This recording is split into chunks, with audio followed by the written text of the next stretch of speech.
Well, thank you very much, folks, for turning up today. Thank you very much to Ernie, Charmaine, and young Ernie having the courage to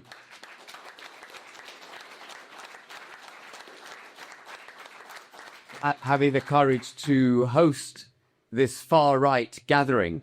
As you can see, we all look like we're about to go onto the streets and cause incredible damage to the infrastructure in Clacton to make a physical point in a terroristic way. That's what far-right is. But no, thank you very much for having the fortitude to make your wonderful establishment available to us. And thank you, Tony, for organising today.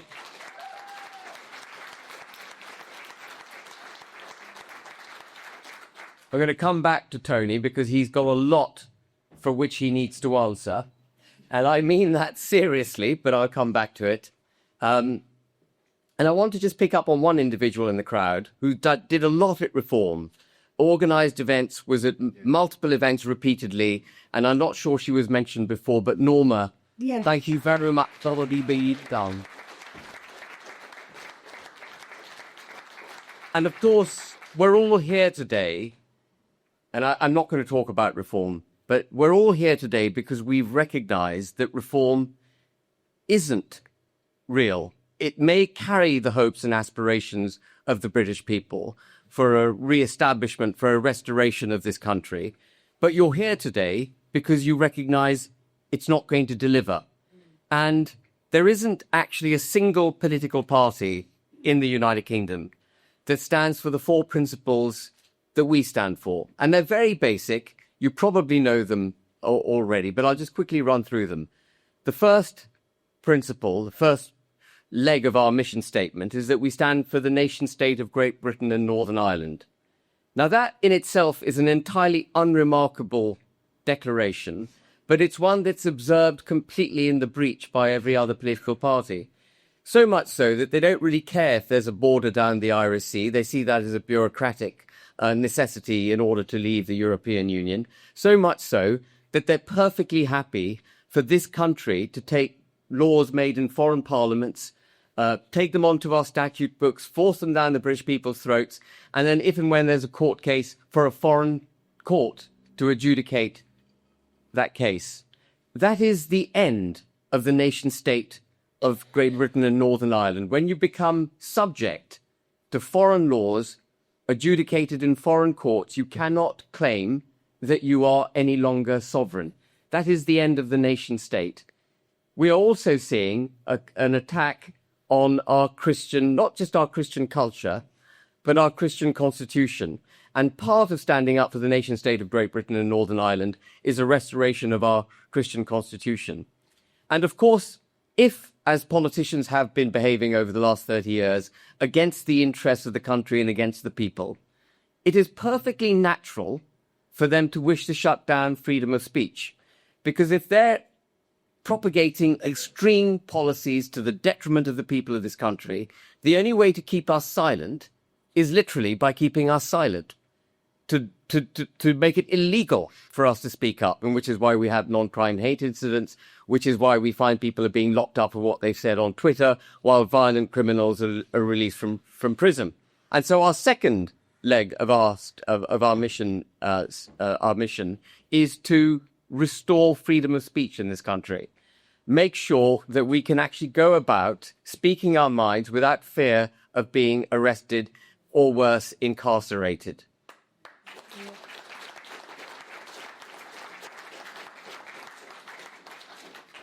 And with this shutting down of freedom of speech also comes the propaganda that goes behind the propagation of these extreme ideologies.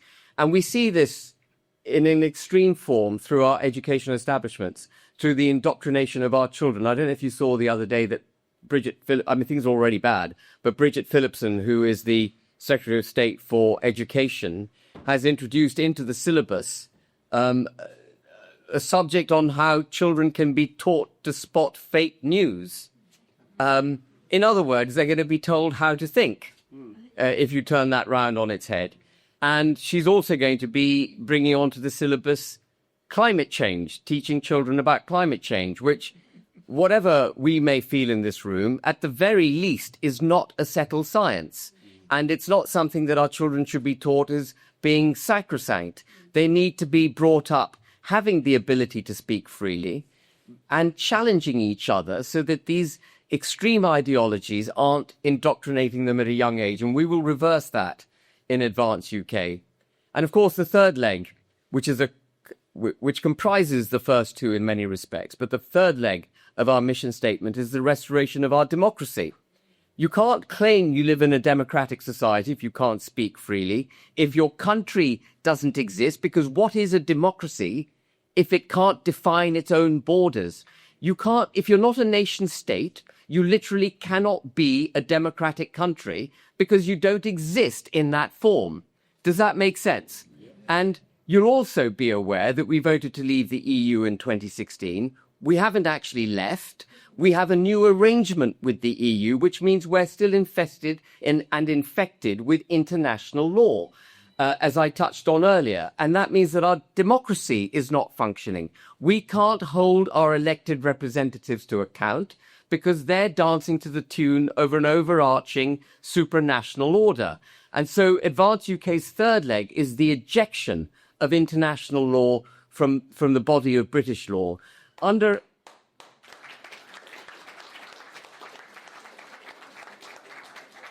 an Advance UK government, you will not hear it said that we can't do X, Y, and Z for the country because it's against international law. There will not be a single international law that will prohibit us from doing what's right for this country. It's the people of this country and the interests of this country that come first.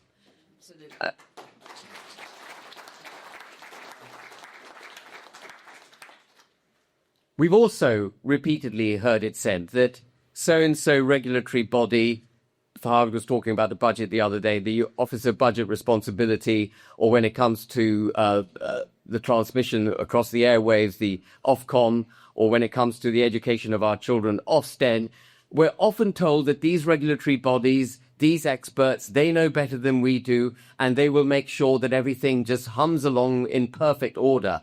In fact, that too is an assault on our democracy, because as messy and as incompetent as our politicians are, at least we have the opportunity to boot them out. But when these regulatory authorities, these quangos, these non-governmental organizations propagate their ideologies through our system, when they propagate what they want done through the regulatory burden and network that they're given control of, there's no recourse for the British people. We just have to take the knee to the judgments that they make. And so we're going to be winding back the bureaucracy. This is the blob, effectively. We'll be winding back the blob dramatically under an Advance UK government. And the fourth leg of our mission is to restore something that's absolutely fundamental, which we all took for granted. Indeed, we took the first three things for granted when we were growing up, or decided, given that I'm 60 now, I think we lived in a much better time in the 80s. But the fourth leg of our mission statement, which is absolutely critical to any civilized society, is equality under the law.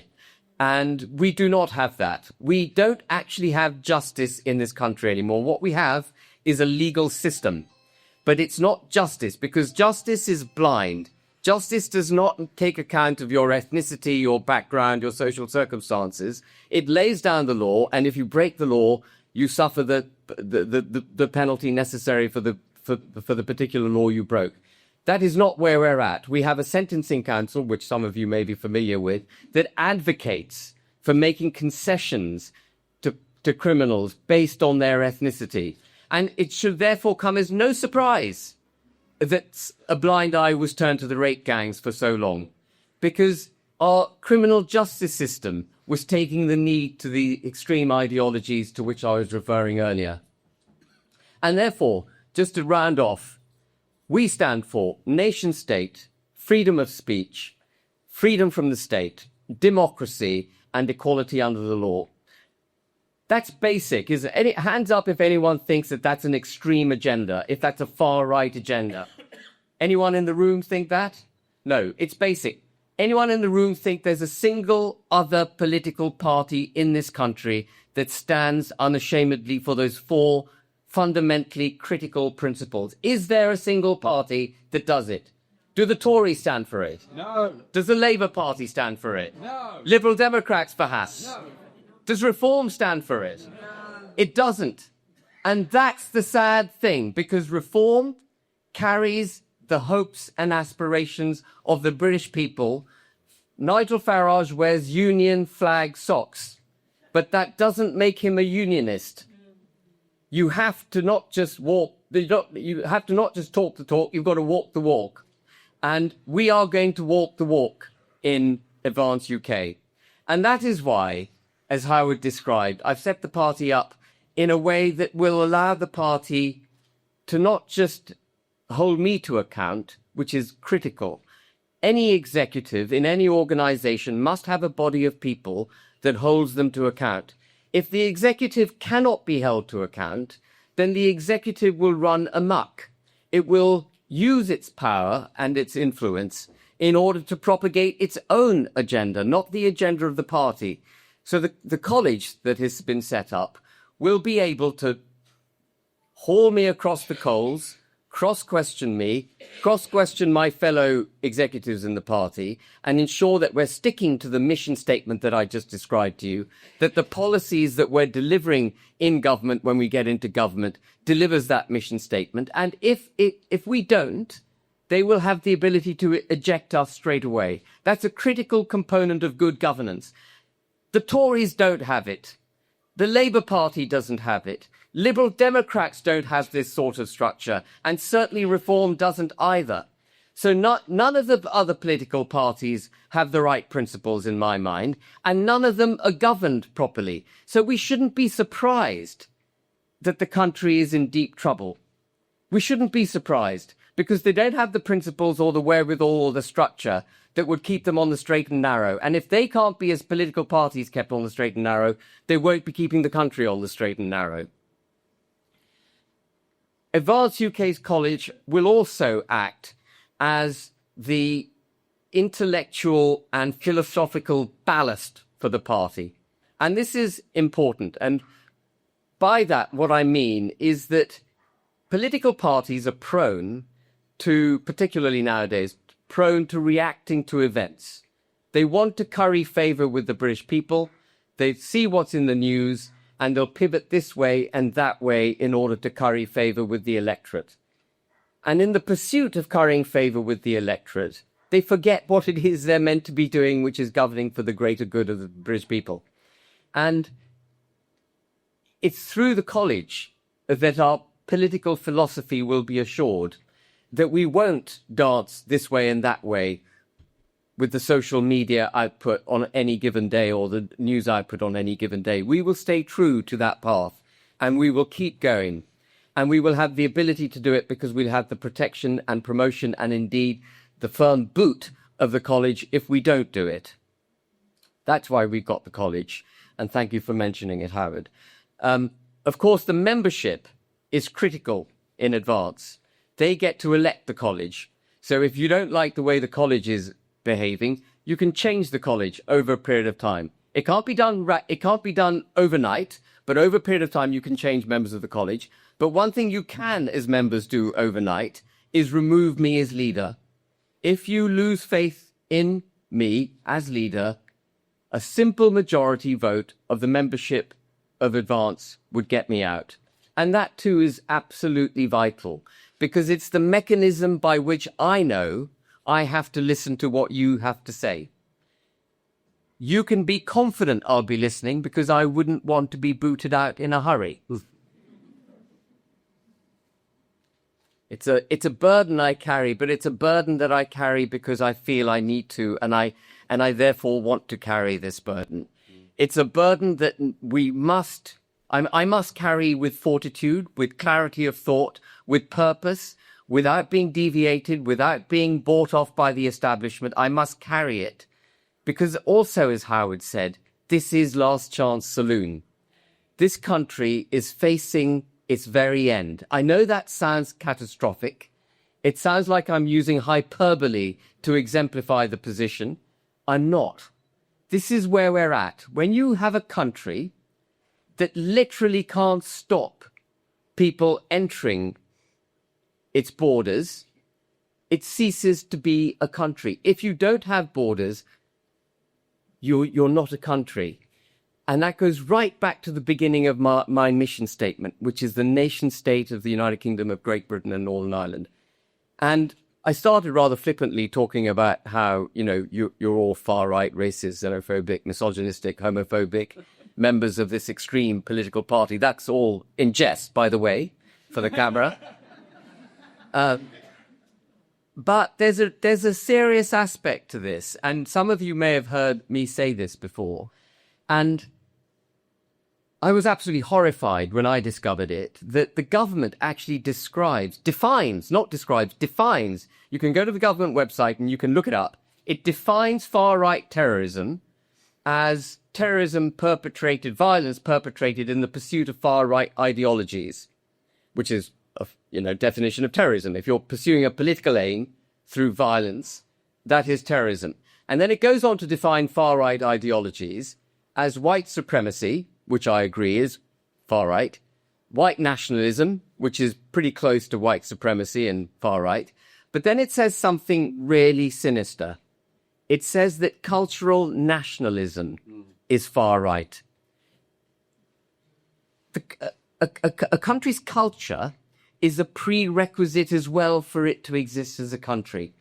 We only identify amongst ourselves as British citizens because when we look at each other, we recognize that we have a shared language, a shared history, a shared understanding of how we got to where we are, shared values, shared Christian constitutional roots as distinct from our Christian culture, but also a shared Christian culture. It is only through that level of commonality that we are culturally a people and therefore a nation, a society and therefore a nation. And if you look up the definition of a society or a nation, at the heart of it is culture. But the government has defined cultural nationalism as far right. And it wants to do that because it stands against the nation state. It doesn't want us to identify with each other in a strong and coherent way as a homogenous group of people in the United Kingdom, because it prohibits them from then delivering this anti-nation state policies that they've been pursuing. And they've been pursuing this ever since Tony Blair came into office.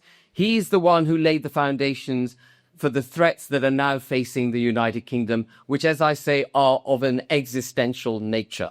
We will cease to exist. And I so often hear it said now, define British culture. Go on, define it. Because there's so many different cultures. And that's what they've done. They've done it on purpose. The multiculturalism is an attack on the nation state. It's an attack on our understanding of ourselves. And it's no accident, therefore, that we also find our national historic heroes perpetually attacked. They have to undermine them, because if we had faith in them and if we were proud and able to be proud of them in public, we have a national identity again. It's no accident that they attacked the farmers. Now, they raised two halves of nothing from IHT on farms, but what they will do is break the connection, familial connection through generations of people with the land. And breaking that connection between the people and the land is also a very helpful step if you want to erase national culture. IHT was brought in. I used to think, I'm going to digress for a second. I used to think purely through regulatory and economic terms when I got into politics to start with. How do we make money for the UK? What's the best set of regulations and tax policies we can make to supercharge the UK? And I've been on a journey of my own, and I've come to realize that actually the problems we face are much more fundamental than economic. Really, the problems we face are, as I described, of a constitutional, cultural nature, where our very existence is being attacked. But I've come full circle to understanding that some of the economic policies that governments pursue are also pursued in the same They're pursued with the aim of delivering their agenda, not economic prosperity, but their ideological agenda. In the case of the Uniparty, which is Labour and the way the Tories were governing, is the end of the nation state of the United Kingdom. And IHT was brought in after World War One to help pay for the debts of World War One. I had a book, a thick book that used to sit on my coffee table, of all the great buildings in this country that were torn down by their owners after World War One to avoid IHT. The damage IHT did to our sense and our understanding of who we are after World War One was vast. And now they've extended that to the farmers so that we lose our connection with the land. They've also, at the same time as extending it to farmers, extended it to small businesses. So you use small trading businesses used to be IHT free. But now if you die, your son will not get the business IHT free. Your son or daughter will have to pay tax on it, which means that either they're going to have to take debt on to meet their tax liability, or they have to sell the business. And again, they've broken that familial bond. And the other thing that's really interesting about the United Kingdom, we all know this, we're a nation of small traders. We're a nation of entrepreneurs. We're a nation of family businesses. 96% of businesses in this country are small. They're of a family nature. And so when you impose IHT on a family business or on a farm, or what you're doing is attacking the fundamental cultural business inclination of the British people. And you're pushing business and the economy into the hands of multinationals, and you're pushing it into the hands of government. So the economy, I used to think, was the most important thing. The Conservatives still, if you listen to Conservatives, they will tell you, the Tory party, they'll tell you that actually they're going to win the next election because they're going to get the economic policies all right. It's much more fundamental than that. We have to get our constitution, our culture, and those economic policies that serve to damage our constitution and our culture. We've got to get all of that right. That's where we're at. Maggie Thatcher had a huge job when she took office because the economy was in deep, deep trouble. But actually the job she had was relatively easy compared to the job that we have. We have an economy in trouble, but we have a country in trouble. This is no different. We don't have any planes flying over. We don't have bombs dropping. But this is no different to September 1939. That's the level of danger, in my mind, that the country faces.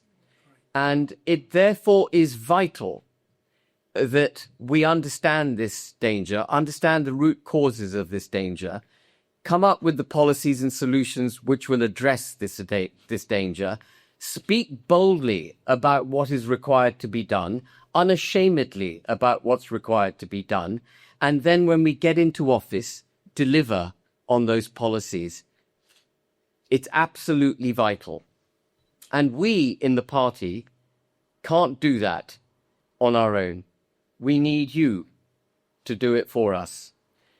Advance UK will not succeed, even if I wanted a top-down kind of party where I could just dictate everything to our members and to the people.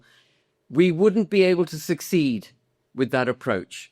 The only way Advance UK is going to succeed is through you, our members. And if you have the wherewithal, the inclination to get up, be counted, go and convert people to Advance UK, spread the word, get the message out there. If you feel able to stand for your local council, for Parliament, or in any other way work for the party, then please do it. There's no point hiding your candle under a bushel.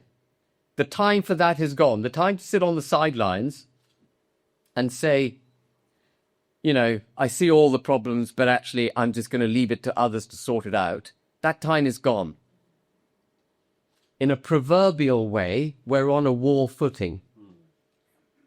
And the people need to respond to that call. And so I'm appealing to you, all of you in this room, when you go home tonight, by all means have a gin and tonic, but don't let that dull your senses into thinking, right, you've done your bit. You listened to Ben Habib for 45 minutes and Howard Cox for half an hour. That was enough. You've done your bit for King and Country. You haven't.